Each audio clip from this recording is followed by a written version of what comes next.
I'd like to talk about what the 100-plus days has been like and how it ties into everything that has been going on. Next slide. I'll start with industry and industry achievements. You'll hear more from this from the Honorable Minister of State, Industry. FNIPR inaugurated an Industrial Revolution Work Group. Also, he undertook an industrial tour of the southwest of Nigeria and collaborated with key stakeholders across the four, the Manufacturers Organization of Nigeria and other organized private sector. He also held a town hall meeting.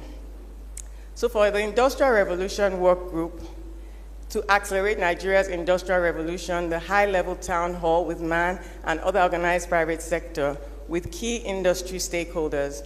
Now, the key outcomes of this engagement was the announcement of the establishment of the Industrial Revolution Work Group, an elite task force focused on re-engineering the Nigerian Industrial Revolution Plan.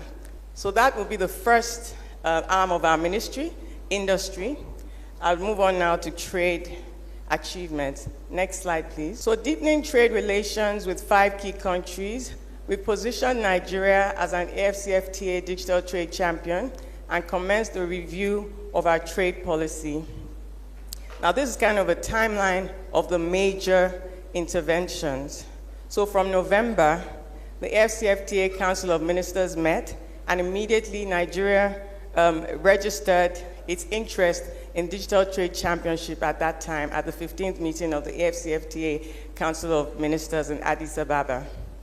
And then we also had on the 26th of November a ministerial consultation with exporters. So exporters have peculiar problems, and because this is the priority push of the administration, we decided to have a consultation with them to reassess where they are in terms of regulatory, environment, trade facilitation, exports proceeds, a number of issues, and how to break that into an action plan. And that work has been going on since November, working with the CBN on export proceeds, working with NAFDAC on packaging rules and regulations, working with NAFDAC on the exporters policy, which was becoming a hindrance.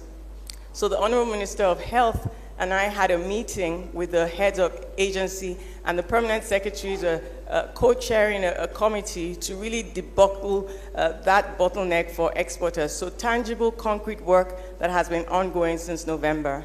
We also had the privilege of having a successful WTO trade review in November as well. This happens once every 7 years, and it's an important trade review. You use it as an opportunity to hear what the world feels about your economy.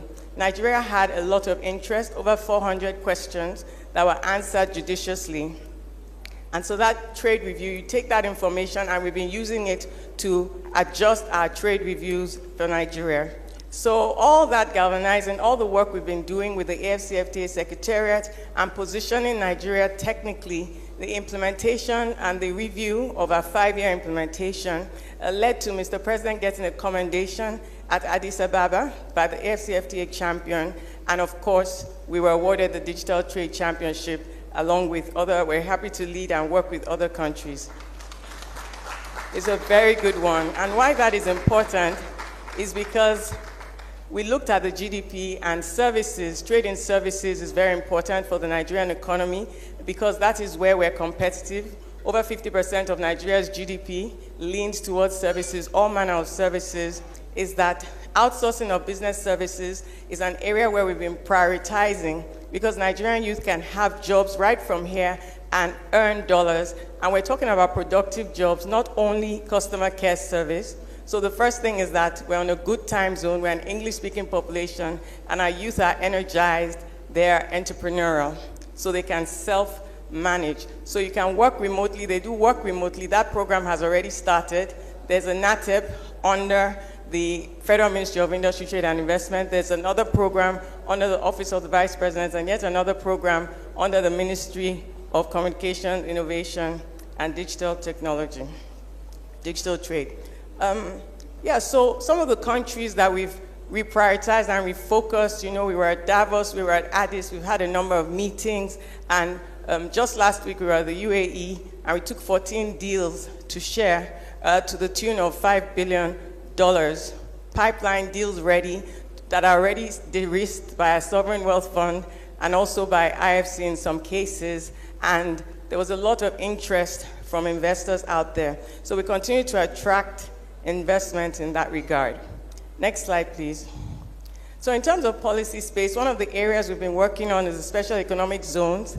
We've been working with the fiscal authorities and the monetary authorities. In particular, you know that with the tax bill, we had to also intervene after engaging with stakeholders quite a bit, after engaging with the FIRS, the tax committee, the central bank, the operators of the free zones, the enterprises in the free zones, the manufacturers association, to come up with a position to input into the tax bill to make sure that we don't throw away the baby with the bathwater.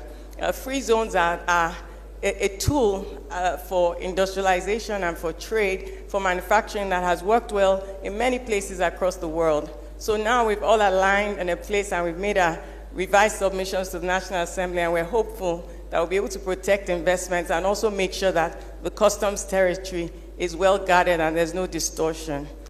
And then just in general, I'd like to speak a bit about trade facilitation, digital public infrastructure, much needed in this climate, like the National Single Window Project has been launched and is ongoing. It's right now in the implementation stage. Mr. President inaugurated it last year, and the committee did a lot of background work, of which in my former role I was a member of the committee.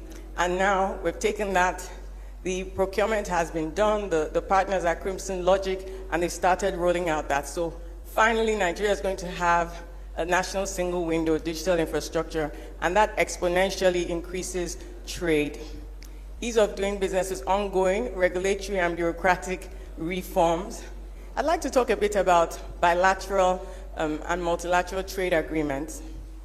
Some of the background work that we've paid attention to at Mr. President's request, looking at some of our, I already mentioned the WTO, the next ministerial will be happening in Cameroon. So we attended a mini ministerial at Davos, speaking to how to get Africa ready for that next round of negotiation, be it finishing up the fisheries agreement or making sure that digital framework, of which Africa is leading. Africa is the first region to have its digital framework concluded, to make sure that the world recognizes that and other areas in that negotiation. So that's about this time next year in Cameroon.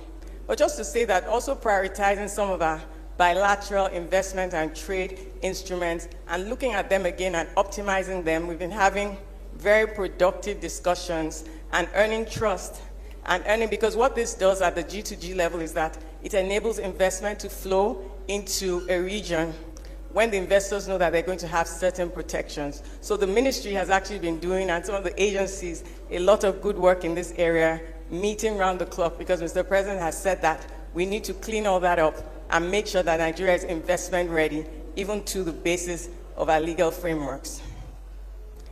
Next slide, please. In the interest of time, I'll just pick some, but this will be available publicly. I'd like to talk, like, it hasn't just all been rosy. We had a situation where our sesame was being questioned, and it's a leading export crop for Nigeria. And so we had to move very quickly under the advice. NEPC escalated that challenge very quickly, and we engaged with all the relevant key stakeholders, the Honorable Minister of Agriculture, we engaged with the Japanese, we had a technical working group to move very quickly to sort out that problem for our farmers, because that's the key non-oil export. So just to say that in terms of market access, in terms of non-oil exports, this ministry is very vibrant, does a lot of work, does a lot of stakeholder engagement around the country. I mentioned earlier how we partner with other ministries. This is an example of that kind of work. So just to talk about why it is that digital trade is so important and how the government comes in. So what does it mean to be a digital trade champion? So apart from the fact that it's good optics-wise, it means that we get to work in a granular manner across the continent and for the continent by pushing and supporting and advocating for, in particular, digital public infrastructure. Some of the tools that enable businesses to thrive. So while Nigeria has a lot of fiber optic cable coming and landing on our doorstep, fanning into the country, particularly in the low-density areas, is not as vibrant as it should be, which limits economic opportunity. So as digital trade champion, we have the voice globally to attract investments to our country and to the continent to make sure that, like the single window, like digital trading tools, portals, all the things that Nigerian youth would need to thrive. Mr. President has said that we should go for it, and he's led the charge himself, spoken about this a number of times, even in Paris, meeting with Google just about 2 or 3 weeks ago. Just to talk a bit, and I can leave these statistics with you on what we expect to gain from the AFCFTA and why Nigerians need to know about it and take advantage of it, and how the ministry and indeed the government is going to support traders, capacity building, trade facilitation, Nigerian Customs Service. So just trade revenue growth and why we chose to focus on exports. Everybody knows that we could do a lot more in non-oil exports, particularly because to diversify our foreign exchange basket. When we explain to people that Nigeria's economy is pretty well diversified, what is not diversified is our foreign exchange earnings. We earn most of our foreign exchange from oil.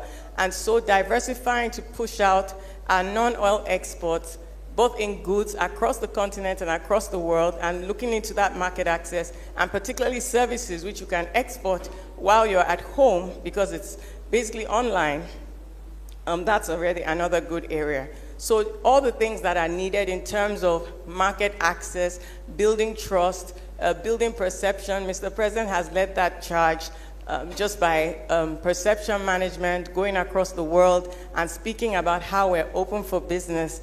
I'll also just mention the tracking of Mr. President's investments. Someone asked me once, I think it was France 24, that someone had put out a statistic that Nigerian economy needs about $50 billion to be steady in terms of foreign exchange. And I said, funny, we did the numbers, and as at then, I think November or December, Mr. President's over 30 international trips had generated $50.8 billion in announcements. Now, where the ministry's work comes in is tracking those announcements and making sure that it comes to fruition. So, for example, about 2 weeks ago, the Brazilian trip on the sidelines of G20, when the largest meat exporters in the world, meat producers in the world, announced that they would invest $2.5 billion in Nigeria. They were in the country 2 weeks ago.